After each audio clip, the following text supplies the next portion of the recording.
Health issues जो बढ़ते जा रहे हैं, अभी हाल ही में शनिदेव आए थे जिनके साथ में चैनलिंग हुई थी। हम अब जानना चाहेंगे कल्याण देव आपसे कि एग्जैक्टली उन्होंने बताया क्या था और कैसे हम रोज़मर्रा जो हम बीमार पड़ रहे हैं उससे बाहर निकलें। नमस्कार। ये एक्चुअली में हम लोगों ने सवाल पूछा था कि जो सबसे बड़ी समस्याएं हैं उसमें दूसरे नंबर की समस्याएं कौन सी है जिसके लिए पब्लिक ईश्वर के पास या दूसरे देवी देवताओं के पास जाके उनसे कुछ मांगते हैं। उसमें निकल के आया था ये दूसरा था, जो हेल्थ इश्यूज थे या बीमारियां थी जिससे लोग ग्रस्त हैं बुरी तरह। कोई बचपन से ही ग्रस्त हो जाता है, कोई किसी कारण से। पर बीमारियां कौन सी? Mental and physical both. कई बार कुछ लोगों के एक्सीडेंट्स भी हो जाते हैं, वो भी बीमारियों में आ जाते हैं। किसी के पैर कट जाते हैं या किसी का और कोई अंग है जो काम करना बंद कर देता है। मेंटल इश्यूज बहुत हाई लेवल पे बढ़ गए हैं। तो इसका जब हमने सॉल्यूशन मांगा तो हंसे और उन्हें वही सेम चीज़ दोबारा रिपीट करी। कहते दोबारा ढूंढो। कहते हैं आपने कोई ना कोई गलती तो करी है ना। जब वो गलती करी है तो वो कर्म बना। अब जो कर्म का फल है वो कौन भुगतेगा? हमें भुगतना है।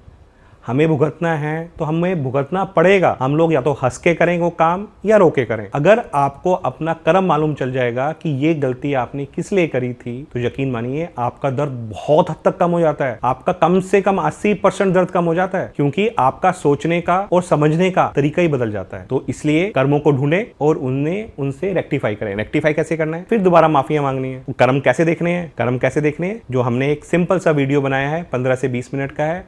उसको जाएं, 1 बार 2 बार 3 बार। लिटरली आपको सपनों में या उसी समय आपके विजन्स में वो कर्म आने शुरू हो जाएंगे।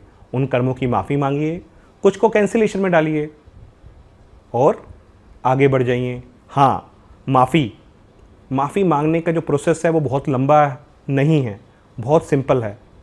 बहुत सिंपल तरीके से माफ़ी मांगी जा सकती है। बट यूनिवर्स ने इसका भी सॉल्यूशन दिया है। इसका हम अगले वीडियो में बताएंगे। मैं वापसी आ रहा हूँ दोबारा। और क्या समस्याएं थी?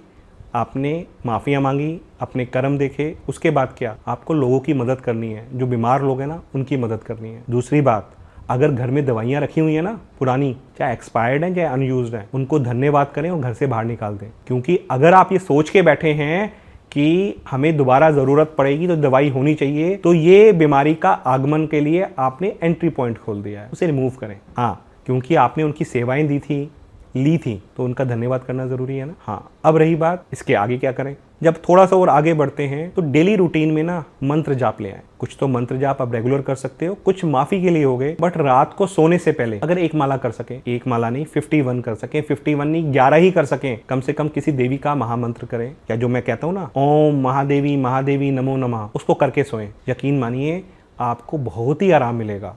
ये सोल्यूशन दिया है उन्होंने। करना या ना करना वो आपके मन की बात है। नमस्कार।